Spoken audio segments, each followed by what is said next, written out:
களஞ்சியங்கள் நிரம்பும். ஆமாம், இந்த மாதம் உங்களுடைய களஞ்சியங்கள் பூரணமாக நிரம்பும். களஞ்சியங்கள், களஞ்சியம் அப்படின்னு என்னன்னு தெரியுங்களா? களஞ்சியம், களஞ்சியங்கள் அப்படின்னு என்ன தெரியுங்களா? பெருசு பெருசாக ஜாடி மாதிரி வச்சுருப்பாங்க. Okay, super. வேறு? அதுதான். அல்லேலூயா. கவனிங்க, களஞ்சியங்கள் அப்படிங்கும் பொழுது அதை வந்து நம்ம பார்க்கும் பொழுது என்ன சொல்கிறாங்கன்னா, இவங்க சொன்ன மாதிரி இந்த அரிசியில் இருக்கு இல்லைங்களா, மூட்டை அரிசிகளை வைக்கிற இடம், பெரிய குடோன் இருக்குல்ல, அது பேர் தான் களஞ்சியம். இப்போ நீங்கள் குடோனுக்கு போனீங்கன்னா தீத்தூளை வச்சுருப்பாங்க இல்லை, அப்புறம் மற்ற பொருளெல்லாம் அடுக்கி வச்சுருப்பாங்க. அப்படி வைக்கிற இடம் பேர் தான் களஞ்சியம். எதுங்க? களஞ்சியம். அப்போ ஆண்டவர் சொல்கிறாரு, உன் களஞ்சியங்கள் பூரணமாய் நிரம்பும். இந்த மாதம் வாக்குத்தத்தம் கொடுத்தார் இல்லைங்களா? ஆமாவா இல்லைங்களா? அப்போ களஞ்சியம் அப்படின்னு சொன்னோம்னா பெரிய பெரிய குடோன், பெரிய பெரிய ஸ்டோர் ரூம். அதில் வந்து என்ன செய்வாங்க, இந்த அரிசி, கோதுமை, அப்புறம் மற்ற சாமானெல்லாம் அடுக்கி வைக்கிற ஒரு இடம் தான் களஞ்சியம். நம்மளுடைய களஞ்சியம் எது? நீங்கள் சொன்ன மாதிரி டின்னு, அப்படி இல்லைன்னா நம்மளுடைய இப்போ இருக்கிற களஞ்சியம் எது தெரியுங்களா? நம்மளுடைய அக்கௌண்ட். எல்லோரும் சொல்லுங்கள். ஆமாம், பேங்க்கு அக்கௌண்ட். எத்தனை பேர் 4-5 பேங்க் அக்கௌண்ட் வச்சுருக்கிறீங்க? எத்தனை பேருக்கு ஒரு அக்கௌண்ட் இருக்குது? இல்லை ஒரு 5-6 அக்கௌண்ட் இருக்குது? எல்லாத்துக்கும் ஒரு அக்கௌண்ட்டு தான் இல்லை. ஆனால் அங்கே வேத வசனம் சொல்லுது, நீதிமொழிகள் 3:10, உன் களஞ்சியங்கள் பூரணமாய். களஞ்சியம் சொன்னா களஞ்சியங்கள்னு சொன்னாருங்களா? களஞ்சியங்கள்னு சொல்லியிருக்கிறார். அந்த வசனத்தை பாருங்களேன், நீதிமொழிகள் 3:10. அப்பொழுது உன் களஞ்சியங்கள் பூரணமாய் நிரம்பும், உன் ஆலைகளில் திராட்சை ரசம் புரண்டோடும். ஆலைனா களஞ்சியம் பார்த்து, ஆலைனா ஆலைகள் என்னமா? அது ஒரு ஃபேக்ட்ரி. அதில் இன்னும் திராட்சை ரசம் புரண்டு ஓடும். ஆனால் அந்த வசனத்தில் என்னன்னா பூரணம், அது பார்த்தீங்களா? நீதிமொழி 3 அது என்ன போட்டிருக்கு? அப்பொழுது உன் களஞ்சியங்கள் பூரணமாய். அதுதான் இது, பரிபூரணமாய் நிரம்பும் களஞ்சியங்கள். இதுதான் இந்த மாதத்தினுடைய வாக்குத்தத்தம். மே மாதத்துலேருந்து நான் சொல்கிறேன் பாருங்க, மே மாதத்துலேருந்து களஞ்சியங்கள் பூரணமாய் நிரம்பும். நான் சொல்கிறது இந்த மாதம் மற்ற ஆவியான சொல்லும்போது சொன்னார், இந்த மாதத்துலேருந்து களஞ்சியங்கள் பூரணமாய் நிரம்ப போகுது. இப்போ அவங்கள பார்த்து சொல்லுங்கள், உங்கள் களஞ்சியங்கள் என்னன்னு தெரிஞ்சிருச்சுல? நீங்கள் வச்சிருக்கிறதே ஒரு களஞ்சியம்தான். சொல்லுங்கள், நீங்கள் வச்சிருக்கிறதே ஒரு களஞ்சியம், அந்த களஞ்சியம் நிரம்பும். ஆமாம், இப்போ பேசும்பொழுது 38 பைசா பேலன்ஸோடு தான் இருக்குது களஞ்சியம் இல்லை? சிலது 100 ரூபா, சிலர் 1000 ரூபா, சிலர் 500 ரூபா, 38 பைசா. இப்படி தான் பூரணமாக இருக்குது களஞ்சியம். ஆனால் இப்படி தான் இருக்குது குறைவு பேசும் பொழுது. ஆனால் கர்த்தர் சொல்கிறாரு, இந்த மாதத்துலேருந்து என்னவா போகுதுங்க? நிரம்ப போகுது. சொல்லுங்கள், நிரம்ப போகுது. எத்தனை பேர் விசுவாசிக்கிறீங்க? இந்த மே மாதத்துல உங்கள் களஞ்சியங்கள் நிரம்ப போகுது. அதை குறித்து தான் இந்த கால வேலை நம்ம என்ன செய்ய போகிறோம், பார்க்க போகிறோம். ஆமாம், ஆவியானவர் வந்து நம்ம கூட பேச போகிறார். சில காரியங்களை நம்ம பார்ப்போம். ஆண்டவர்கிட்ட நான் கடந்த நாட்களில் இருக்கும் பொழுது திடீர்னு ஆவியானவர் என்ன சொன்னார்னா, நான் உங்களுக்கு 1ஆம் தேதி மெசேஜில் சொல்லும் பொழுது சொன்னேன், திடீர்னு ஆண்டவர் சொன்னார், உங்கள் களஞ்சியங்கள் பூரணமாக நிரம்புன்னு சொன்னார். என்ன பாருங்கள், அப்போது அந்த வசனத்தை நான் தொலாவும் பொழுது எக்ஸாக்ட்லி அப்படியே அந்த வசனம் என்ன இருக்குங்க, அப்படி இருக்குது. அப்புறம் ஆவியானவர் பேச ஆரம்பித்தார். இந்த மாதம் என்னென்ன செய்வார்னா, களஞ்சியம் பூரணமாய், களஞ்சியங்கள் பூரணமாய் நிரம்பும். அவங்கள பார்த்து சொல்லுங்கள், உங்கள் களஞ்சியங்கள் பூரணமாய் நிரம்பும். 2வது, மரித்தது எல்லாம் உயிரோட எலும்பும். விசுவாசிக்கிறீங்களா? உங்கள் மரித்த ஆசீர்வாதங்கள் எல்லாம் என்ன ஆகும்? எலும்பும். 2வது. 3வது, நீங்கள் இழந்தது எல்லாம் ரெட்டிப்பாய் உங்களிடத்துல வரும்.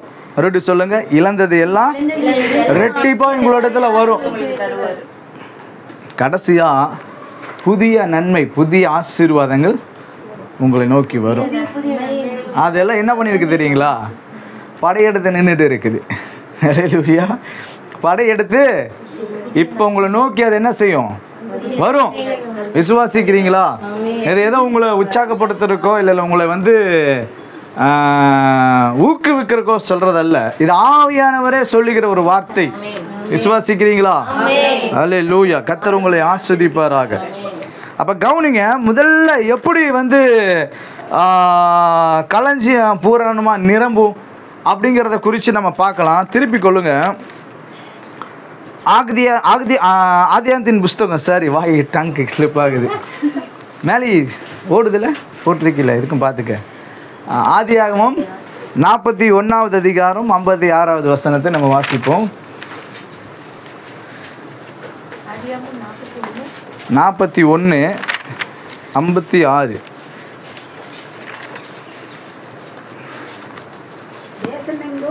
தேசமெங்கும் பஞ்சம் உண்டானபடினால் யோசேப்பு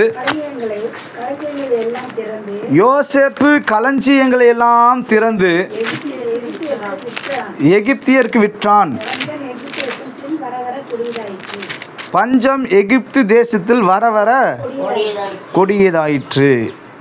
தேசமெங்கும் பஞ்சம் உண்டானபடியினால் யோசேப்பு களஞ்சியங்களை எல்லாம் திறந்து எகிப்தியருக்கு விற்றான்.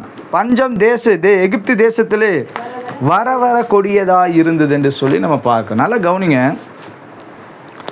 இங்கே ஒரு ராஜா இருக்கிறாரு. யோசேப்பு ஜெயிலில் இருக்கிறான்.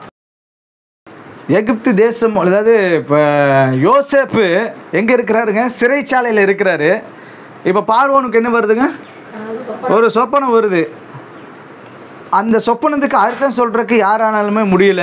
இந்த சொப்பனத்தினால அவன் என்ன செய்கிறாங்க? ரொம்ப கலக்கம் அடைந்து இருக்கிறான். எல்லாம் அவனுடைய ஆட்கள், மந்திரவாதி, ஜோசிக்காரன் எல்லாத்தையும் கூப்பிட்றான். கூப்பிட்டு என்ன சொல்கிறான்? இந்த சொப்பனத்துக்கு அர்த்தம் சொல்லு அப்படின்னு சொல்லும் பொழுது ஒருத்தனாலையும் அதுக்கு என்ன செய்ய முடியலைங்க? அர்த்தம் சொல்ல முடியல. அப்போ தான் அந்த ராஜாவோட கூட இருக்கிற அந்த பிரதானி ஒருத்தர் சொல்கிறான், ஐயோ இப்போ தான் எனக்கு ஞாபகம் வருது, நான் ஜெயிலில் இருக்கும் பொழுது எனக்கு ஒரு சொப்பனம் வந்துச்சு, அந்த சொப்பனத்தை அவன் கரெக்டாக சொல்லி அதே மாதிரி எங்களுக்கு நடந்துச்சு, வேணால் அவனை கேட்டு பார்க்கலாம் அப்படின்னு ராஜா கிட்ட சொல்லும் பொழுது சொல்கிறார். சரி, உடனே தீவிரமாக அவனை கொண்டு வாங்க. என்னென்ன அவனுக்கு போகிறாங்க, சவரன் பண்ணுறாங்க, சேவிங் பண்ணுறாங்க, புது ட்ரெஸ் எல்லாம் என்ன செய்கிறாங்க, கூப்பிட்டு கொண்டு வந்து யோசேப்பு ராஜா முன்னாடி நிறுத்துகிற சம்பவத்தை நம்ம பார்க்குறோம். அதுக்கு அந்த அதிகாரத்தில் பார்த்தீங்கன்னா தெரியும். இப்போ பார்வன் சொல்கிறாரு, என்னுடைய சொப்பனத்துக்கு அர்த்தம் என்ன அப்படின்னு சொல்லும்போது இப்போ பாருங்கள், யோசேப்பு சொல்கிறாரு பாருங்கள், 14ஆம் வசனத்தில், அப்பொழுது பார்வோன் யோசேப்பை அழைப்பித்தான், அவனை தீவிரமாய் காவல் கடையிலிருந்து கொண்டு வந்தார்கள், பண்ணிக்கொண்டு வேறு வஸ்திரம் தரித்து வந்தான். இப்போ இவனுடைய சொப்பனத்தை எல்லாம் பார்வோன்னு என்ன செய்கிறான்? யோசேப்பு கிட்ட சொல்லும் பொழுது இப்போ யோசேப்பு அதற்குரிய அர்த்தங்களை சொல்கிறார். என்ன சொல்கிறாருன்னா, 7 வருஷம் முதல்ல ஆசீர்வாதமாக இருக்கும், அடுத்து 7 வருஷம் ரொம்ப பஞ்சமாக இருக்கும். அந்த முதல் வர 7 ஆண்டு ஆசீர்வாதத்தை நீங்கள் என்ன செய்யுங்க? சேமித்து வச்சுருங்க. அப்போ இன்னும் வர 7 வருஷம் அந்த பஞ்சத்தில் நீங்கள் தப்பிச்சுக்கலாம் அப்படின்னு யோசேப்பு வந்து இந்த அர்த்தத்தை பார்வோன்கிட்ட சொல்கிறாரு. தேவன் சொன்ன அர்த்தத்தை பார்வோன்கிட்ட சொல்கிறார். இப்போ என்ன நடக்குது? ஜெயிலில் தான் இருக்கிறார் யோசேப்பு. 38ஆம் வசனத்தில் பார்த்தீங்கன்னா, அப்பொழுது பார்வோன் தன் ஊழியக்காரரை நோக்கி, தேவ ஆவியை பெற்ற இந்த மனுஷனை போல வேறு ஒருவன் உண்டோ என்றான். பின்பு பார்வோன் யோசேப்பை நோக்கி, தேவன் இவைகள் எல்லாவற்றையும் உனக்கு வெளிப்படுத்தியிருக்கிறபடினால் உன்னை போல விவேகமும் ஞானமும் உள்ள வேறு ஒருவனையும் இல்லை, வேறு ஒருவனும் இல்லை என்று சொல்லி, இப்போ நீங்கள் அடுத்தது பார்க்க இப்போ எல்லாம் சொல்கிறாரு, அதிகாரியாக இருப்பாய், மோதிரம் போடுறாருங்க, உன்னை இது இல்லாமல் யாரும் கை காலால் அசைக்கக்கூடாது, இதெல்லாம் சொல்லிட்டு வர்றார். ஸோ இப்போ நம்ம அதை குறித்து தான் பார்க்க போகிறோம். நல்லா கவனிங்க. இந்த யோசேப்பு இந்த சொப்பனத்தினுடைய அர்த்தம் சொன்ன உடனே இவனுக்கு அடுத்த பதவி வந்துருச்சு.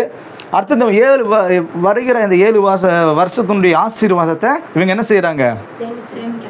இப்போ தான் இந்த 56ஆம் வசனத்தில் பார்க்குறேன். யோசேப்பு களஞ்சியங்களை திறந்து என்ன செய்கிறாருங்க? எகிப்தியருக்கு. நல்லா கவனிங்க, என்ன பாருங்க, நம்ம களஞ்சியங்கள் நான் சொல்கிறேன் நிரம்பும். நல்லா கவனிங்க. நான் சொல்கிறேன், எங்கேயுமே இருக்காது, உங்ககிட்ட மாத்திரம் இருக்கும். அவங்கள பார்த்து சொல்லுங்க, எங்கேயுமே இருக்காது, உங்ககிட்ட மாத்திரம் இருக்கும். ஏன் தெரியுங்களா? ஏன்னா கர்த்தர் உங்களை ஆசீர்வதிக்க போகிறார். நீங்கள் இந்த மாதத்திலிருந்து என்ன செய்ய போகிறீங்க? சேர்த்து வைக்க போறீங்க. சொல்லுங்க அவங்கள பார்த்து, இந்த மாசத்திலிருந்து நீங்க சேர்த்து வைக்க போகிறீங்க. யோசேப்பு சேர்த்து வச்சான், பஞ்சம் வரும்பொழுது களஞ்சியங்களை திறந்து விட்டான். நான் சொல்றேன், இதுவரைக்கும் நம்மளுடைய களஞ்சியமாகிய ஏடிஎம் அக்கௌண்ட் 0 பேலன்ஸில் இருக்கலாம். இந்த மாசத்திலிருந்து அது என்ன செய்ய போகுதுங்க? நிரம்பி வழியா போகுது. விசுவாசிக்கிறீங்களா? ஆமாம், விசுவாசித்தீங்கன்னா அதன்படியே உங்கள் வாழ்க்கையில் நடக்கும். சரிங்களா? இப்போ பாருங்கள் என்னன்னா, உபாகமம் 28:8 பார்த்தீங்கன்னா, ஏனென்றால் கர்த்தர் உங்களை ஆஸ்வதிப்பார், நீங்கள் இந்த மாதத்திலிருந்து சேர்த்து வைப்பீங்க. உபாகமம் 28:8 வாசிங்களே.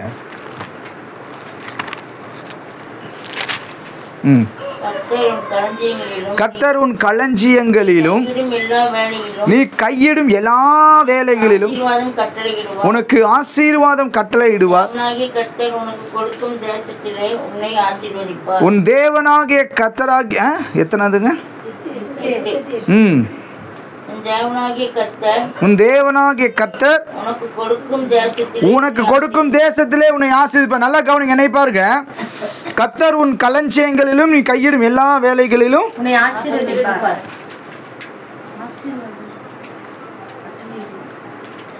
முதல்ல என்ன சொல்றாரு இந்த வசனத்துல? உன் களஞ்சியங்களிலும் நீ கையிடும் எல்லா வேலையிலும் உனக்கு ஆசீர்வாதம் கட்டளையிடும். நல்லா கவனிங்க, என்னை பாருங்க. ஆண்டவர் சொல்லிட்டாரு, உன் களஞ்சியங்கள் பூரணமாய் நிரம்புன்ட்டாரு.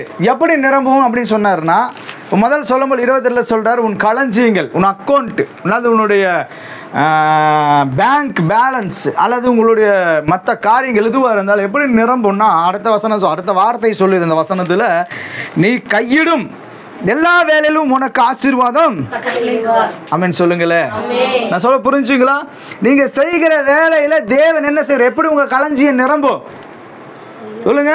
நீங்க செய்யற வேலை, பிசினஸ், என்ன காரியமா இருந்தாலும் அதை ஆசீர்வதிக்க போகிறார், அதை பெருக பண்ண போகிறார். அதனால உங்க களஞ்சியங்கள் பூரணமாய் நிரம்பும். விசுவாசிக்கிறீங்களா? ஆமாவா இல்லைங்களா? வசனம் அப்படிதானே போட்டிருக்கு. இப்போ 7 வருஷம் யோசேப்பு கிட்ட சொல்லிட்டாரு, 7 வருஷம் நீ சேர்த்து வச்சிரு, அடுத்த 7 வருஷம் கொடிய பஞ்சம்ட்டு. இவங்க சேர்த்து வச்சங்காட்டி அடுத்தது 7 வருஷம் பஞ்சம். எல்லா ஜனங்களும் யாருக்கிட்ட வராங்க? யோசேப்பு கிட்ட வராங்க. எங்ககிட்ட காசு இருக்குது, ஆனால் வயிற்றுக்கண்ணே இல்லை, சாப்பாடு இல்லை. அப்போ அப்படியா? சரி காசு கொடு, தானியத்தில் வீப்பா. அப்போ நமக்கு ஆண்டவர் சொல்கிறாரு, என்ன சொல்கிறாரு இந்த வசனத்தில்? கர்த்தர் உன் களஞ்சியங்கள் என்ன செய்வாருங்க? ஆசீர்வதிப்பா. களஞ்சியங்களை நீ கையிடு எல்லா வேலைக்கும் உனக்கு ஆசீர்வாதம். அப்போ நல்லா கவனிங்க, நம்ம செய்கிற எந்த வேலை, பிசினஸ் எதுவா இருந்தாலும் அதில் என்ன செய்யறாருங்க? தேவன் ஆசீர்வாதத்தை கட்டளை இடுகிறார். எப்படி கட்டளை இடுவாரு? எங்க ஒய்ஃப் வேலை செய்யறாங்கன்னு வைங்க, ஆண்டவர் சொல்லிடுவார் தேவ தூதர்கிட்ட, என் மக பிள்ளை வேலை செய்யறோம், நான் இப்போ கட்டளை இட்டுட்டேன், ஆசீர்வாதமே அவங்கள நோக்கி சொல்லுங்க. இல்லை சிஸ்டர் வேலை செய்கிறாங்க, என் மகள்கிட்ட நான் ஆசீர்வாதத்தை கட்டளை இட்டுட்டேன், நீ என்ன செய் போ அப்படிங்கிறாங்க. நான் சொல்ற புரிஞ்சா இல்லைங்களா?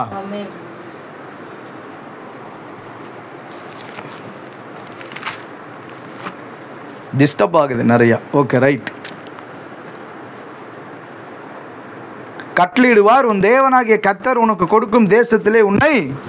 நல்லா கவனிங்க. அப்போ இந்த இடத்துல இப்போ இங்கே நம்ம இந்த வாழ்கிற இந்த கோயம்புத்தூர் பகுதியில், பட்டணத்தில் நம்ம எப்படி இருப்போம்னா, கர்த்தர் உனக்கு கொடுக்கும் தேசத்திலே, கொடுத்திருக்கிற இடத்துல நம்மளை என்ன செய்வாராமா?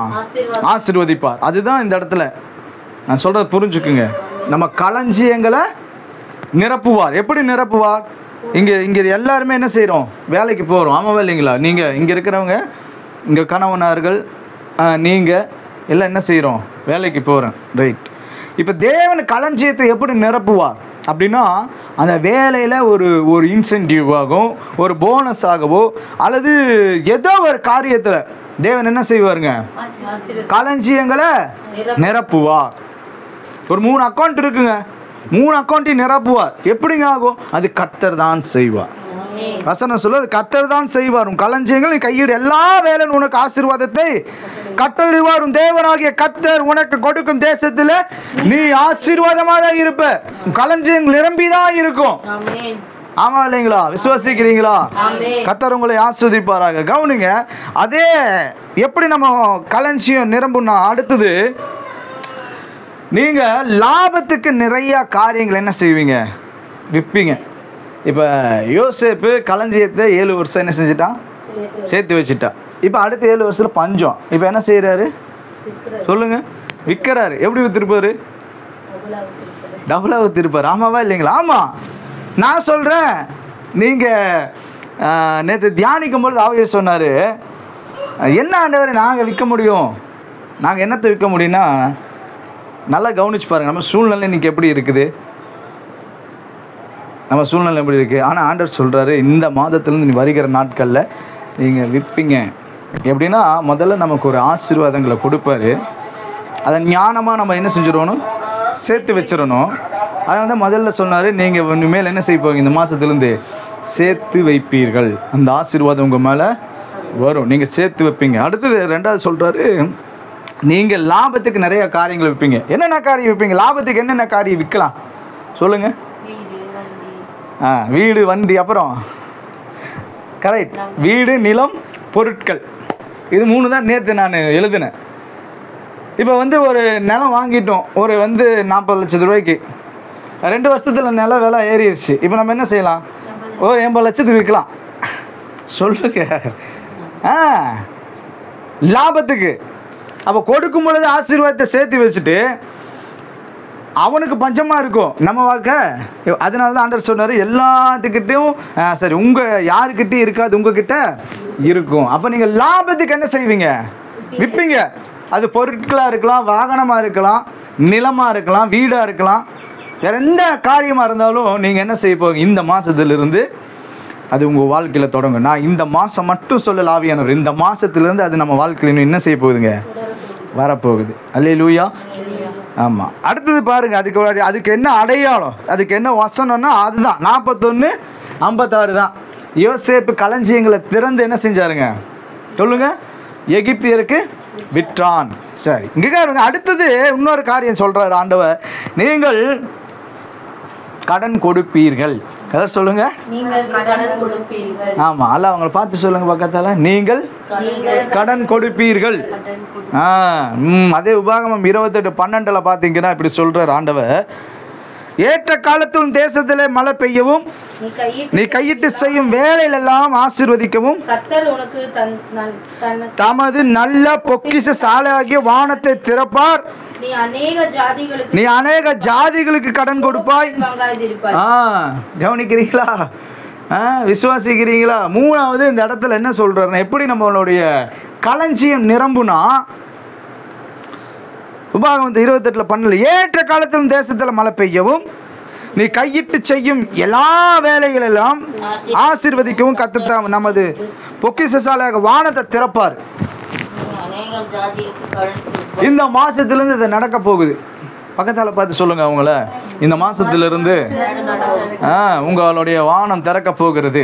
கர்த்தர் உங்களுக்கு வானத்தை திறக்க போகிறார். விசுவாசிக்கிறீங்களா? ஆமா, வானத்தை திறந்தார்னா மேல இருந்து கொட்டுன்னு மழை கொட்டும். ஆசீர்வாதமான மழை. யாருனாலும் அதை என்ன செய்ய முடியாது? தடுக்க முடியாது. விசுவாசிக்கிறீங்களா? ஆமா, பாருங்க, ஏற்ற காலத்தும் தேசத்தில் மழை பெய்யும் நீ கையிட்டு செய்யும். அப்போ எப்படிதான் கொண்டு வர்றாருன்னா, மழை எப்படி தான் கொண்டு வருவார், எப்படி ஆசீர்வாதத்தை கொண்டு வருவார், எப்படி நன்மை நடக்கும், எப்படி ஆசீர்வாதம் வரும், நம்ம எப்படி கடன் கொடுப்போம்னா நம்ம செய்கிற வேலையை தேவன் என்ன செய்ய போறாருங்க? அது மாத்திரம் இல்லை, வேலையில் இப்போ நீங்கள் ஒரு 30,000 சம்பளம் அல்லது ஒரு 10,000 சம்பளம், 1 லட்சம் சம்பளம்னு அவ்வளோதான். அது எப்படிங்க தேவன் அதில் ஆசீர்வதிப்பார் அப்படின்னா, அதுதான் விசுவாசம்.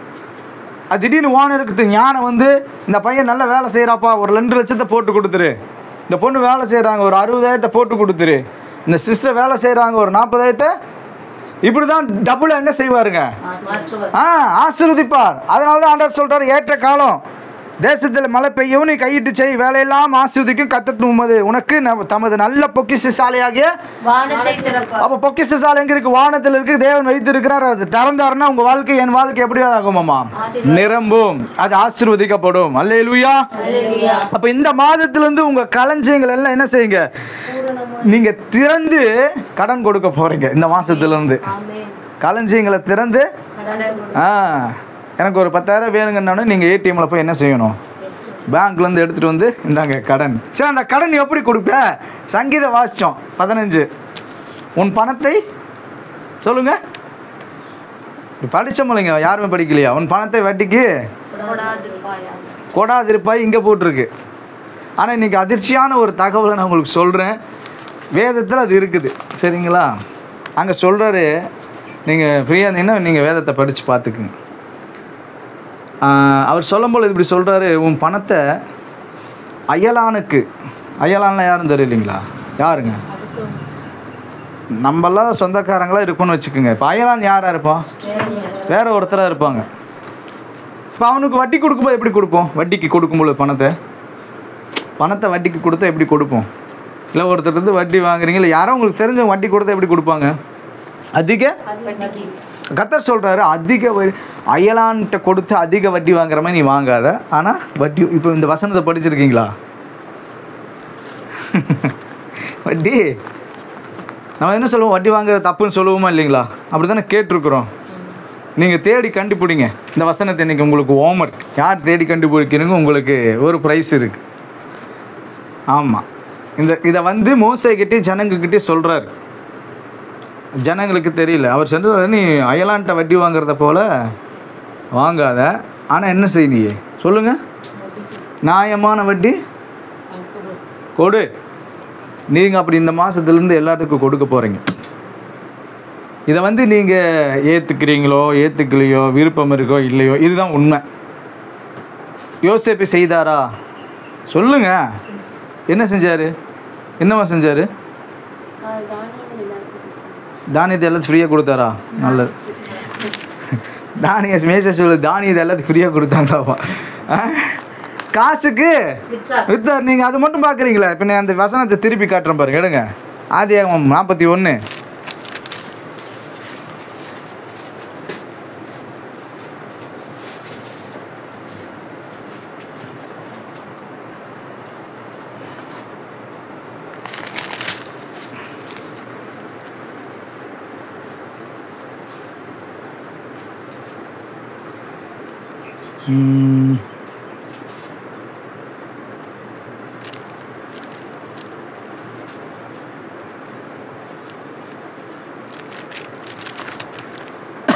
ஒரு நிமிஷம்.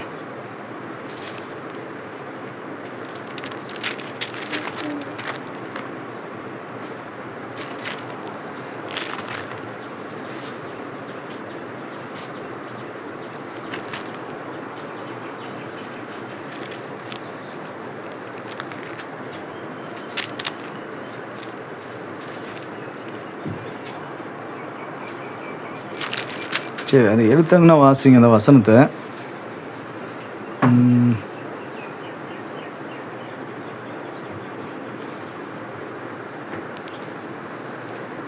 ஓகே, என்னென்னா நல்லா கவனிங்க. இப்போ எகிப்து தேசத்தில் இருக்கிற ஜனங்கள் என்ன செய்கிறாங்கன்னா, சாப்பாடு இல்லை, அதனால் காசை கொடுத்து என்ன செய்கிறாங்க? தானியம் வாங்குறாங்க. கொஞ்ச நாள் கழித்து அவங்க சொல்கிறாங்க, மறுபடியும் என்ன சொல்கிறாங்கன்னா, எங்ககிட்ட காசு இல்லை. யார்கிட்ட சொல்கிறாங்க? யோசேப்புக்கிட்ட. எங்ககிட்ட காசு இல்லை, அதனால் நாங்கள் என்ன பண்ணுறது அப்படின்னு சொல்லி கேட்கும்போது அவன் சொல்கிறான், உங்ககிட்ட நிலம் இருக்குல்ல, எல்லோரும் சொல்லுங்கள். நிலம் இருக்குல்ல, வீட்டு பத்திரம் நிலம்லாம், அதெல்லாம் விற்றுருங்க. விற்றுட்டு நீங்கள் என்ன செய்யுங்க? தானியத்தை. அதுக்கு முன்னாடி உங்ககிட்ட ஆடு மாடெல்லாம் இருக்குல்ல, அதெல்லாம் என்ன செய்ய கொண்டு கொடுத்துட்டு உங்களுடைய தானியத்தை வாங்கிக்கிங்க அப்படிங்கிறாங்க. யாருக்கிட்ட? யோசேப்புக்கிட்ட. மறுபடியும் அதெல்லாம் தீர்ந்து மறுபடியும் சாப்பிட்ட பிறகு இந்த 7 வருஷத்தில் பஞ்சம் கொடி தான் இருக்குது பாருங்கள். மறுபடியும் வராங்க. மறுபடியும் வந்தோடனே வேறு என்ன சொல்கிறாருன்னா, உங்களுடைய வீடு, இந்த நிலம்லாம் இருக்குல்ல, அதெல்லாம் எங்களுக்கு விற்றுருங்க. நான் சொல்ல புரிஞ்சுங்களா? வாங்கிட்டான் யோசேப்பு. அதுவும் தீர்ந்துச்சு. இப்போ மறுபடியும் வராங்க. நாங்கள் என்ன பண்ணுறது? குழந்தை குட்டி எல்லாருமே பட்டினி பஞ்சத்தில் இருக்கிறோமே அப்படின்னா இப்போ யோசேப்பு ஒரு ஐடியா கொடுக்குறாரு. சரி ரைட், நான் வந்து உங்களுக்கு விதை தரேன், தியான விதை தரேன். நீங்கள் போய் என்ன செய்யுங்க, விதைச்சு அதில் வர வருமானத்தில் நீங்கள் ஒரு பங்கு எடுத்துக்குங்க, எங்களுக்கு என்ன செஞ்சுருங்க, ஒரு 5% கொடுத்துருங்க, அதில் நீங்களும் சாப்பிட்டுக்கலாம், எங்களுக்கும் நன்மை உண்டாயிரும்னு சொல்லி இந்த மாதிரி நிறைய காரியங்களை யோசேப்பின் ஞானமாக என்ன செய்கிறாருங்க, செய்கிறார். அல்லேலூயா. ஸோ அதைத்தான் இந்த இடத்துல நம்ம பார்க்குறோம். யோசேப்பு களஞ்சியங்களை திறந்து விட்டான்னு சொல்லி பார்க்குறோம். அதுக்கப்புறம் நீங்கள் வேதத்தில் போய் பார்த்தீங்கன்னா அவங்க என்ன செய்கிறாங்கன்னா, அந்த எகிப்து ஜனங்கள் எல்லாரும் யோசேப்புக்கிட்ட வந்து இந்த மாதிரி கேட்குறாங்க, அடுத்து தீர்ந்துச்சு, அப்போ எல்லாத்தையும் வித்துரு இப்போ வந்து என்ன செஞ்சு கடைசியாக விற்றுட்டு கடைசியாக ஒரே ஒரு காரியத்தை ஆப்ஷன் வைக்கிறாரு, நீங்கள் போய் பயிரிடுங்க, அதில் வர 5% எனக்கு கொடுத்துருங்க, நீங்கள் என்ன செஞ்சுருங்க அதில் கொஞ்சம் எடுத்துக்குங்க அப்படின்னு. தேவன் இந்த பூமியில் வாழ இருக்கிற நமக்கு கர்த்தர் எப்படி செய்ய போகிறார், அப்படிப்பட்ட ஒரு ஆசீர்வாதத்தை. அப்போ மூணாவது என்ன செய்யணும், நம்ம அநேகருக்கு என்ன செய்வோம், கடன் கொடுப்போம். கொஞ்சம் உற்சாகமாக இருங்க, என்னை பாருங்க. கடன் எப்படி கொடுப்போம், சும்மாவா வட்டிக்கா? ஸோ வாயை திறந்து நல்லா சொல்லுங்க, அது உங்கள் விருப்பம். அல்லேலூயா. ஆனால் கர்த்தர் சொல்கிறாரு, நீங்கள் இந்த மாதத்திலிருந்து உங்கள் களஞ்சியங்களை திறந்து எல்லாருக்கும் என்ன செய்வீங்க, கடன் கொடுப்பீங்க. அல்லேலூயா. அடுத்தது பாருங்க, அடுத்த ஒரு காரியத்தை தேவன் சொன்னார், மரித்த எல்லா ஆசீர்வாதமும் உயிரோட எலும்பும். எந்தெந்த ஆசீர்வாதம்லாம் மரித்து போனதெல்லாம் உயிரோட எலும்பும் அப்படின்னு சொன்னேன்னா, நீங்கள் பார்த்தீங்கன்னா ரூத்து சரித்திர புஸ்தகத்தில் பார்த்தீங்கன்னா இருக்கிறது 4 அதிகாரம் தான். அந்த 4 அதிகாரத்துலேயும் எப்படி இந்த ரூத்து அற்புதம் இந்த ரூத்துக்கு நடந்ததோ அதே போல் நமக்கும் நடக்கும். நல்லா என்னை பாருங்கள், ரூத்தில் 4 அதிகாரம் இருக்குது, நீங்கள் வீட்டில் போய் படிச்சுக்கோங்க, நான் ஷார்ட்டாக முடிச்சிடுறேன். மொதல் அதிகாரத்தில் நகோமி என்கிற ஒரு அம்மா இருக்காங்க, அவங்க கணவனார் இருக்காங்க, அவங்களுக்கு 2 பசங்க இருக்காங்க. அந்த 2 பசங்களுக்கும் திருமணம் ஆகுது. ஒருத்தி பேர் வந்து ரூத்து, இன்னொரு அம்மா பேர் வந்து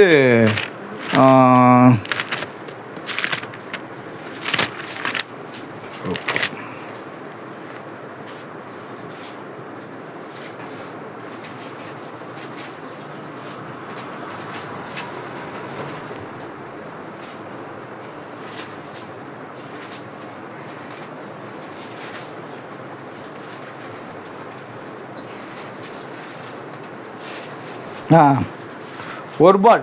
ஒரு ஒரு ஒரு ஒரு ஒரு மருமக பேர் வந்து ஒருபால், இன்னொருத்தி பேர் வந்து ரூத்து. நல்ல கவனிங்க, நான் ஷார்ட்டாக சொல்லி முடிச்சிடுறேன்.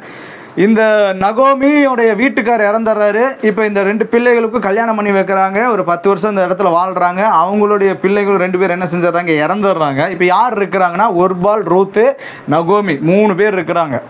இப்போ இந்த அம்மா சொல்கிறாங்க, இங்கேருந்து நீங்கள் பஞ்சம், இப்போ இந்த இடத்துல ஃபஸ்ட் அதிகாரத்தில் பஞ்சம் வந்துருச்சு, சரிங்களா? இப்போ இவங்க எதிர்பார்த்து வந்து கணவனோட வாழணும்னு சொல்லி வந்தாங்க. 2 கணவன் 2 பிள்ளை மனைவிகளுக்கும் இறந்துட்டாங்க. இவங்க எதிர்பார்த்து நினச்ச காரியம் எல்லாமே என்ன செஞ்சிச்சுங்க, மறுத்து போன சூழ்நிலை. பஞ்சம் வேறு, சாப்பாட்டுக்கு வழி இல்லை. இப்போ பெத்லகேமுக்கு வராங்க. அப்போ போகிற வழியில் இந்த அம்மா சொல்கிறாங்க, நகோமி சொல்கிறாங்க, 2 மருமகளை பார்த்து என்னோட கூட இருக்காதீங்க, நீங்கள் என்ன செஞ்சுருங்க, உங்கள் தகப்பன் வீட்டுக்கு போயிருங்க, இங்கேருந்து கஷ்டப்பட வேண்டாம் அப்படின்னு சொல்லி எல்லாம் அழுகும் பொழுது ஒருபால் என்ன செஞ்சிடறா, அந்த அம்மாவுக்கு சோத்திரம் பண்ணிட்டு வீட்டுக்கு போயிடுறான். ஆனால் ரூத் என்ன செய்வேன், நான் உண்மை விட்டு போக மாட்டேன், உங்கள் தேவன் தான் என் தேவன், உங்கள் கர்த்தர் தான் என் கர்த்தர், நான் உங்கள் போக மாட்டேன் அப்படின்னு சொல்லி இதெல்லாம் நடக்குது. 2வது அதிகாரத்தில் எங்கே வந்துடுறாங்க, பெத்லகேமுக்கு வந்துடுறாங்க. வந்த இடத்துல பஞ்சம். இப்போ இந்த அம்மா ரூத் சொல்கிறாங்க, நான் போய் கொஞ்சம் கோதுமையை பொறுக்கி வயிற்றுக்கு சாப்பிட்றதுக்கு கொண்டு வரக்கு நான் போகிறேன் அப்படிங்கும் பொழுது இந்த அம்மா போய் நிற்கிற வயல்வெளி யாருதுன்னு பார்த்தா போவாஸ். 2ஆம் அதிகாரத்தில் நீங்கள் பார்த்தீங்கன்னா சூப்பரான இன்ட்ரடக்ஷன் கொடுக்குறாங்க பாருங்கள். நகோமிக்கு அவளுடைய புருஷனாகிய எலிமேக்கியின் உறவின் முறையிலே போவாஸ் என்னும் பேருள்ள மிகுந்த ஆஸ்திக்காரனுடைய வயல்வெளி உள்ள இருந்தது. யாருங்க போவாஸ், என்னை கவனிங்க, போவாஸ் யாருங்க, மிகுந்த ஆஸ்திக்காரங்கள். போவாஸ் யாருன்னா மிகுந்த ஆஸ்திக்காரன். முதல் அதிகாரத்தில் பார்க்கும் பொழுது இவங்க எல்லாமே சூழ்நிலை தலைகீழாக இருக்குது. 2வது அதிகாரத்துக்கு வரும்போது பஞ்சம், வயல்வெளிக்கு வராங்க. அப்படி வர வயல்வெளி யாருன்னா போவாஸ் யாருன்னா ஆஸ்திகாரன், கோடீஸ்வரன். கரெக்டாக ரூத் எங்கே தான் வராங்கன்னா அங்கே வராங்க. இப்போ 3ஆம் அதிகாரம் 4ஆம் அதிகாரத்தில் பார்த்தீங்கன்னா, கடைசி 4ஆம் அதிகாரத்தில் பார்த்தீங்கன்னா ரூத்துவை போவாஸ் என்ன செய்கிறாருங்க, திருமணம் பண்ணுறாரு. நல்லா கவனிச்சு பாருங்கள். மொதல் அதிகாரத்தில் கல்யாணம் பண்ணுறாங்க, கணவன்மான் இறந்துடுறாங்க, பஞ்சம், சாப்பாட்டுக்கே வழி இல்லை. 4ஆம் அதிகாரத்துக்கு வரும்பொழுது தலைமுறைக்கு என்ன இருக்குதுங்க சொல்லுங்க? மரித்து போன ஆசீர்வாதம் இந்த மாசத்துலேருந்து உங்கள் வாழ்க்கையில் வரும். நான் சொல்கிறேன். அல்லேலூயா. அது எப்படிங்க நடக்கும்? அது எனக்கு தெரியாது. நீங்கள் விசுவாசித்தீங்கன்னா கர்த்தர் உங்கள் வாழ்க்கையில், ரூத்துக்கு தெரியுமா இது இப்படிலாம் நடக்கும்னு? நகோமிக்கு தெரியுமா?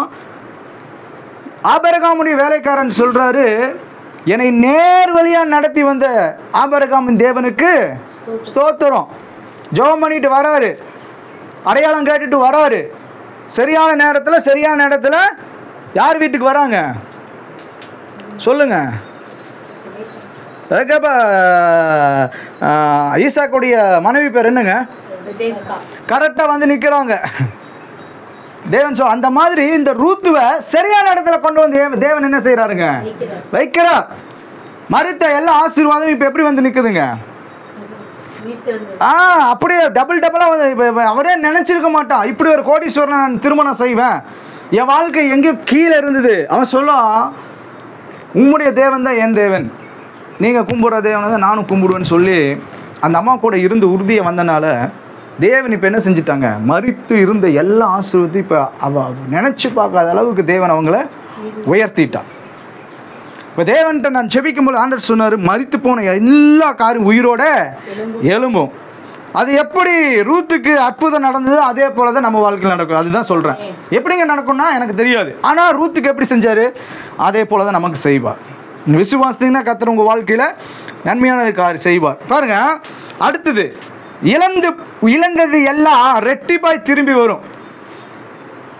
என்னென்னலாம் இந்த மாதம் இந்த இந்த இந்த இந்த வருஷத்தில் தொடங்கி என்னென்னலாம் நீங்கள் இழந்தீங்களோ, அது பலனாக இருக்கலாம், மற்ற எந்த காரியமாக இருக்கலாம், உங்களோட ஆசீர்வாதம், பணம், எது வேணால் இருக்கலாம்.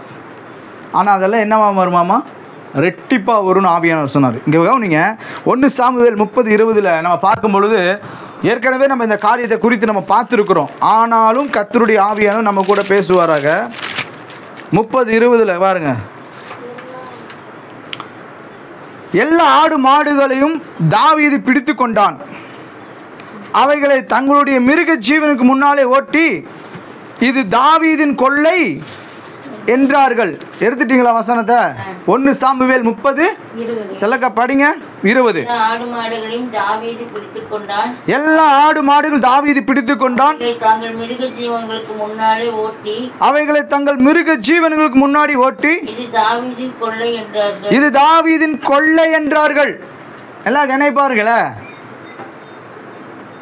இந்த சம்பவம் நமக்கு தெரியும். தாவீது ஒரு இடத்துல இருக்கிறாரு, ஒரு ராஜா இவரை போருக்கு கூப்பிடுறாரு, அவர் கூட துணையாக போருக்கு போகிறாங்க. போயிட்டு வர்றதுக்குள்ளே இன்னொரு நாட்டுக்காரன் வந்து என்ன செஞ்சிடறான்? மனைவி, பிள்ளை, ஆடு மாடு எல்லாத்தையும் பிடிச்சிட்டு அந்த அவங்க குடியிருந்த ஏரியாவுக்கு என்ன செஞ்சிடறானுங்க? தீ வச்சுட்டு போயிடுறாங்க. இப்போ திரும்பி வந்து பார்த்தா எல்லாம் இப்படி நாசமாக கிடக்குது. இன்னும் தாவீது கேட்குறாரு தேவன் சமூகத்தில், நான் என்ன செய்யட்டும்? அவங்கள பின்தொடர்ந்து போகட்டுமா? அதை என்னால் பிடிக்க முடியுமா? அவங்கள நான் ஜெயிக்க முடியுமா? கர்த்தர் சொல்கிறாரு பாருங்கள் அந்த வசனத்தில். தாவீது கர்த்தரை நோக்கி 8ஆம் வசனம், நான் அந்த தண்டை பின்தொடர்வேனா வேண்டுமா? அதை பிடிப்பவனோ என்று கேட்டான். அதற்கு அவர், அதை பின்தொடர், அதை நீ பிடித்து சகலத்தையும் என்ன செய்வ? திருப்பி கொள்ளுவ அப்படிங்கிறார். நல்லா கவனிச்சு பாருங்க. இப்போ இன்றைக்கி தேவன் சொல்கிறாரு, பின்னாடி போ, அதை பிடிச்சு கொள்ளுவேன், நீ இங்கிருந்து கொண்டு போனதெல்லாம் என்ன செஞ்சிருவ? இங்கே என்னெல்லாம் போனாங்களோ சகலத்தையும் திருப்பி கொள்ளுவ அப்படின்னு சொன்னார்ல. சொன்னதை காட்டில் இப்போ என்ன செய்கிறாங்கன்னா, இப்போ நம்ம பார்த்த 20ஆம் வசனத்தில் எல்லா ஆடு மாடு தாவீது பிடித்து கொண்டான், அவைகளை தங்களுக்கு இது யாருடைய கொள்ளை சொல்லுங்க? நீங்கள் இதுக்கு கீழே பார்த்தீங்கன்னா ஒவ்வொரு வசனத்துலையும் கர்த்தர் நமக்கு நன்மை செஞ்சிருக்கிறார், கர்த்தர் நமக்கு எச்சா கொடுது. நல்லா கவனிச்சு பாருங்க. இவன் இழந்தது மாத்திரம் அல்ல, அங்கே இருந்து அவங்க கிட்ட இருந்த ஆடு மாடு கொள்ளை எல்லாம் என்ன செஞ்சுருக்கிறாங்க? கொள்ளையடிச்சிட்டு வந்துருக்கிறாங்க. அதனால தான் தேவன் சொல்கிறாரு, இழந்தது எல்லாம் ரெட்டிப்பாய் இந்த மாதத்துலேருந்து நம்ம வாழ்க்கையில் வரும். பணம் இழந்திருக்கீங்களா? நகை இழந்திருக்கிறீங்களா? மற்ற எந்த காரியம் இழந்தீங்களோ அதெல்லாம் என்ன செய்வோமா? ரெட்டிப்பாக உங்கள் வாழ்க்கையில் இந்த மாதத்துலேருந்து வரும். அல்லேலூயா. ஏன்னா வசனம் சொல்லிக்கிறது, இது தாவீதினுடைய கொள்ளை. நீங்கள் சொல்லுங்க உங்கள் பேரை போட்டு, இது ஜெயராஜுடைய கொள்ளை, இன்னிலிருந்து எனக்கு கொள்ளை வரப்போகிறது. அல்லேலூயா, ஆமே. ஏன்னா இங்கே பாருங்க, பிசாசு உங்ககிட்ட கொள்ளை அடித்த எல்லா ஆசீர்வாதங்களும் ரெட்டிப்பாய் தேவன் என்ன செய்ய போறாருங்க, உங்களுக்கு கொடுக்க போகிறார். ஆமாம், நீங்கள் விசுவாசித்தீங்கன்னா அது உங்கள் வாழ்க்கையில் என்ன செய்யுமாமா, நடக்கும். நாலாவது தேவன் சொன்ன ஒரு காரியம், நீங்கள் புதுசாக என்ன செய்வீங்க, பொருள் உங்களுக்கு இந்த மாதத்துலேருந்து வரும், இந்த வருஷத்தில் நீங்கள் அதை பார்ப்பீங்க முடிவில். அதனால தான் கதை சொன்னார் நமக்கு வாக்குத்தத்தம், அது துளிர் விட்டு பூ பூத்து வாதுமை பழங்களை கொடுத்ததுன்னு சொல்லி. அப்போ நல்லா கவனிச்சுக்குங்க, இந்த மே மாதத்துலேருந்து நான் சொல்கிறேன், ஆண்டவர் சொன்ன இந்த 4 காரியங்களையும் தேவன் யார் விசுவாசிக்கிறார்களோ அவங்க வாழ்க்கையில் இது நடக்கும். ஆமாம், அல்லேலூயா. என்னென்ன காரியம் சொன்ன? முதல் காரியம், களஞ்சியங்கள் பூரணமாய் நிரம்பும். 2வது, மரித்ததெல்லாம் உயிரோடு எழும்பு. 3வது, இழந்ததெல்லாம் ரெட்டிப்பாக வரும். 4வது, புதுதை நீங்கள் வாங்குவீங்க. அது என்ன வேணால் இருக்கலாம், வீடு, நிலம், ஜொல்லு, என்ன வேணால் நீங்கள் வாங்கலாம், அதெல்லாம் புதிதாக உங்கள் வாழ்க்கையில் வரும். இப்போ நீதிமொழிகள் அதே 3:10 எடுத்துக்குங்க, வாசிங்கள ஒருவர்.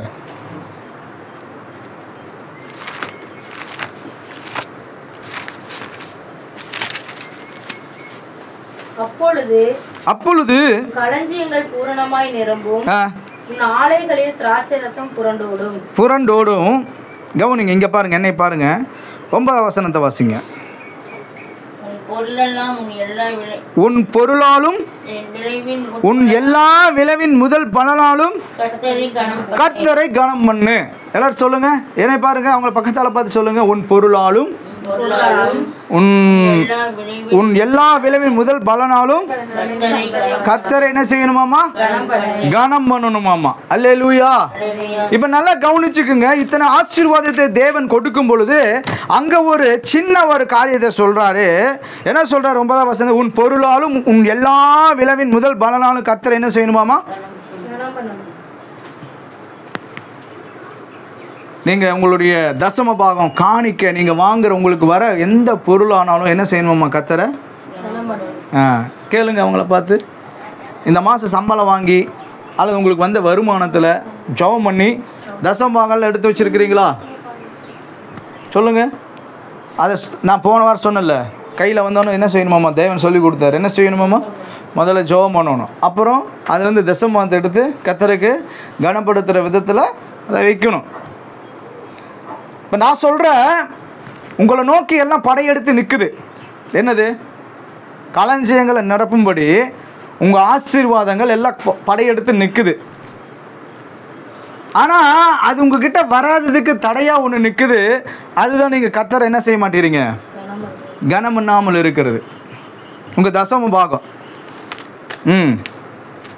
மல்கியா 3:10 நீங்கள் பார்த்தீங்கன்னா அங்கே ஒரு வசனம் இப்படி சொல்லிக்கிறது, எல்லாத்துக்கும் தெரிந்தது தான். என் ஆலயத்தில் ஆகாரம் உண்டாயிருக்கும்படிக்கு தசமபாகங்களை எல்லாம் பண்டகசாலையிலே கொண்டு வாருங்கள். அப்பொழுது நான் வானத்தின் வணிகளை திறந்து இடங்கொள்ளாமல் போக மட்டும் உங்கள் மேல் ஆசீர்வாதத்தை வர்ஷிக்க மாட்டோம் என்று அதனால் என்னை சோதித்து பாருங்கள் என்று சேனைகளின் கர்த்தர் சொல்லுகிறார். கண்பானவர்களே கவனிங்க, நான் மறுபடியும் உங்களுக்கு சொல்கிறேன், தேவனை ஒரு மனிதன் கனம் பண்ணும் பொழுது இப்பொழுது சொல்லப்பட்ட ஆசீர்வாதங்கள் நீங்கள் ரிஸ்க் எடுக்கவே வேண்டாம், அதனுடைய டோர் அது பாட்டுக்கு திறந்து கொண்டே இருக்கும். நீங்கள் தேவனை கனம் பண்ண எப்படி கனம் பண்ண முடியும்? ஆபேல் காயினை பார்த்தீங்கன்னா 2 பேருமே காணிக்க கொண்டு வராங்க. அவன் இறுதியத்தில் கசப்பு, அவன் இறுதியத்தில் கடவுளுக்கு கொடுக்கணுமாங்கிற வெறுப்பு.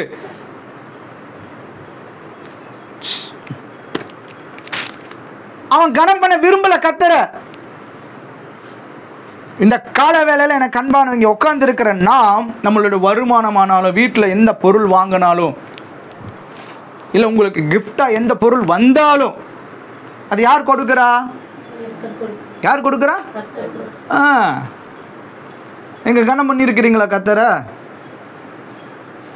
நீங்கள் இங்கே வந்து ஒரு காரியம் தான் சொல்லியிருக்கிறாரு. நீங்கள் போய் மோசே எழுதின நியாயப்பிரமாணத்தை பார்த்தீங்கன்னா தொட்டதுக்கெல்லாம் நீங்கள் என்ன செய்யணுமாம்மா, காணிக்கையை கொடுக்கணும், தொட்டதுக்கெல்லாம் தசமபாகத்தை கொடுக்கணும். புதிய ஏற்பாட்டை சொல்லும் பொழுது லூக்கால் ஆண்டவர் சொல்கிறாரு, வெந்தயம், சீரகம் எல்லாத்துலையும் என்ன செய்ய தசமபாகத்தை. அப்போ நல்லா கவனிங்க. இப்போ எனக்கு எனக்கு ஒரு காரியம் வருதுன்னா நான் என்ன செய்வேன்னா, முதல்ல தசமபாகம் எடுத்து வச்சுருவேன், ஜெபம் பண்ணுவேன், அப்புறம் தான் மற்ற காரியத்தை நான் செய்வேன். ஏன்னா முதல்ல கர்த்தரை நம்ம கனம் பண்ணணும். அப்படி கனம் பண்ணும் பொழுது என்ன நடக்குன்னா, ஆட்டோமேட்டிக்காக தம்முடைய தூதர்களுக்கு கட்டளையிடுவார், என் பிள்ளையினுடைய கையினை நீ என்ன செய்ய, ஆசீர்வதி, நான் கட்டளையிடுகிறேன், ஆசீர்வாதமே கடந்து போ. நம்ம இன்னைக்கு கர்த்தரை என்ன செய்ய முடியலைங்க, கனம் பண்ண முடியல. அல்லேலூயா, ஆமென். இப்படியா ஒரு வயசான ஒரு பாஸ்டர் சொன்னாங்க, ஒரு சர்ச்சில் அவர் ஒரு வீடு ஹவுஸ் விசிட்டிங் போயிட்டு வந்துட்டாராமா. வந்தோடனே அந்த வீட்டிலேருந்து ஒரு சின்ன பையன், மேலே மாதிரி இருக்கிற ஒரு பையன் பின்னாடியே பாஸ்டர் வீட்டுக்கு வந்து, எங்கள் அம்மா இந்த டிஃபன் பாக்ஸ் உங்கள்கிட்ட கொடுத்துட்டு வர சொன்னாங்க அப்படின்னு சொல்லி கொடுத்துருக்கு. நீங்கள் பார்த்துருப்பீங்கன்னு நினைக்கிறேன். அப்போது அவர், ஓ பரவாயில்ல, நமக்கு நைட்டு சப்பாத்தியும் சிக்கன் கிரேவி என்ன செஞ்சிச்சு வந்துச்சு, நான் நைட்டு ஒரு பிடிச்சிடலாம் அப்படின்ட்டு இவர் எல்லாம் முடித்து கைகள்லாம் கழுவி ட்ரெஸ்ஸெல்லாம் சேஞ்ச் பண்ணிவிட்டு ஜெபம் பண்ணிவிட்டு அந்த டிஃபன் பாக்ஸை போய் திறக்கிறாராம்மா. டிஃபன் பாக்ஸ் திறந்த டிஃபன் பாக்ஸ் முழுவதும் நகை, மோதிரம், வளையல், செயின், பூரா கோல்டு. டிஃபன் பாக்ஸ் முழுவதும். அல்லேலூயா. அவங்க கர்த்தரை கனம் பண்ணுற விதம் பாருங்க எப்படி இருக்குன்னு. சொல்கிற புரிஞ்சுங்களா? எப்போ நம்மளுடைய களஞ்சியம் பூரணமாக நிரம்புன்னா, ஒருவன் கர்த்தரை கனம் பண்ணும் பொழுது, வசனம் சொல்லுகிறது, உன் பொருளாலும். பொருள்னா என்னங்க? பொருள்னா என்னங்க? பொருள்னா என்னங்க? வீட்டுக்கு வாங்குகிற எந்த பொருளாலும் சரி, நீங்கள் அதை வாங்குறீங்களே, அதில் வந்து என்ன செய்யணுமாம்மா, பாஸ்டரை கூப்பிட்டு இந்த பொருள் வாங்கியிருக்கேன் வந்து ஜெபம் பண்ணுங்க, இந்தாங்க ஆஃபரிங் அப்படின்னீங்கன்னா அது யாரை கனப்படுத்துறீங்க? அப்புறம் வசனம் சொல்லுகிறது, உன் எல்லா விளைவின் முதல் பலன். உங்களுக்கு எதிலெல்லாம் வருமானம் வருது அதிலெல்லாம் நீங்கள் என்ன செய்யணுமாம்மா, 100 ரூபா வந்தால் 10 ரூபா எடுத்து வை, 500 வந்தால் 50 ரூபா எடுத்து வை. ஏன் முடியல? ஏன் முடியல? நம்மளால் கர்த்தரை கனம் பண்ண முடியல. ஏன் இன்னைக்கு வந்து நம்மளுடைய களஞ்சியம் நிரம்பாமல் இருக்கிறது? அல்லது களஞ்சியம் நம்ம வந்து இப்போ கேட்ட எல்லா ஆசீர்வாதம் நம்ம வாழ்க்கையில் இல்லாமல் இருக்கிறதுக்கு ஒரு காரணம் என்னென்னா, நம்ம கர்த்தரை கனம் பண்ண தவறிக்கிறோம். அதனால நம்மளுடைய வாழ்க்கை என்ன பண்ணுதுங்க, குறைவுபட தொடங்குது. இல்லை, நான் சொல்கிறேன், இந்த நம்ம காரியத்தில் நம்ம கரெக்டாக இருந்துட்டோம்னா, நான் முதல் சொன்னது போலவே ஆண்டவர் தமது நம்மளுடைய ஆசீர்வாதத்துக்கு ஒரு கட்டளை இடுவார், அது நம்மளை நோக்கி வரும். நான் சொல்ல புரிஞ்சுங்களா? பிஸ்னஸ் ஆனாலும் சரி, இப்போ எல்லோரும் சொல்கிறாங்க, நல்லா உழைங்க, நல்லா உழைங்க, உலகத்தான் சொல்லுவாங்க மற்றவங்க, நல்லா உழைங்க, அப்போ தான் நம்ம ஆசீர்வாதம் இருக்க முடியும். நீங்கள் போய் பாருங்கள், இதான் ஒன்றும் வேண்டாம் பாருங்கள், உட்காந்துருக்குறாங்க ஜெயசுந்தரத்தை, எனக்கு தெரிஞ்சு ஒலன்னு உழைச்சாங்க பாருங்கள், உடம்பு பாருங்கள், எதாவது சேர்த்து வச்சுருக்காங்களா? மாடாக உழைச்சாங்க. யார் தான் நல்லா இருக்கிறான்? கடைக்காரன் நல்லா இருக்கிறான். அப்போ நல்லா புரிஞ்சுக்குங்களா? அப்போ என்ன வேணும்? தேவன் முதல்ல வேணுங்க. இங்கே பாருங்க, இந்த இந்த இந்த செய்தி நான் இதோட முடிக்கிறேன். இதுலேருந்து தொடர் அடுத்த வாரம். நான் இந்த வாரம் பேசலாம் பார்த்தா இதுக்கு எனக்கு டைம் இல்லை.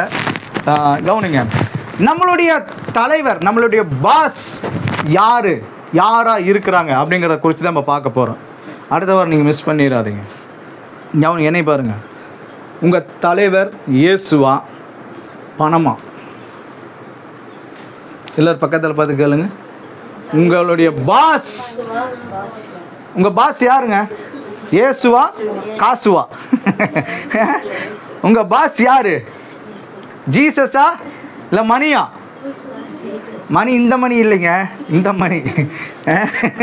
ஆமாம் ஆமாம், இதை குறித்து நம்ம அடுத்த வாரம் தெளிவாக பார்க்கலாம். இப்போ தெரிஞ்சிடும் அடுத்த வாரம் பணத்துக்கு நம்மளுடைய பாஸ், நம்மளுடைய ஓனர் யார் அப்படிங்கிறத ஏன்னா அதனால தான் பிஸ்னஸ் பண்ணியும் தோல்வியாகி நஷ்டமாயிருது, வேலைக்கு போயும் ஆண்டியாக இருக்கிறோம். அதனால் கவனித்து பாருங்கள், இப்போ நம்ம யாருக்கு அடிமையாக இருக்கிறோம், நம்மளுடைய யார் ஓனராக இருக்கிறாங்க, இதெல்லாம் நம்ம வருகிற நாட்களில் வர நம்ம கண்டிப்பாக இதை புதுசு பார்க்க போகிறோம். சரிங்களா? ஆனால் இன்றைக்கி சொல்லப்பட்ட ஆசீர்வாதம் அது ஒன்றும் மாறாது, தடையில்லை. அதெல்லாம் இங்கே மறுபடியும் நான் சொன்னது போல் அதெல்லாம் ரெடியாக நமக்கு எழும்பி நிற்குது. எப்படா இவங்க கதவை திறப்பாங்க, உள்ளே போகலாம். ஸ்டெல்லக்கா, கில்டா சிஸ்டர், மேசியா, நான் இவர்கள் எப்போ கதவை திறந்தா நான் உள்ளே போகலாம் அப்படின்ட்டு நம்மளுடைய ஆசீர்வாதம் களஞ்சியங்களை நிரப்பும்படி அது ரெடியாக நிற்குது. இப்போ அந்த களஞ்சியங்கள் நிரம்புறதற்கு நம்ம டோர் ஓப்பன் பண்ணுறோமா இல்லையா? அந்த டோர் என்னன்னா கர்த்தரை கனம் பண்ணுவது. புரிஞ்சுங்களா? கண்ணை மூடி ஜெபிக்கலாம்.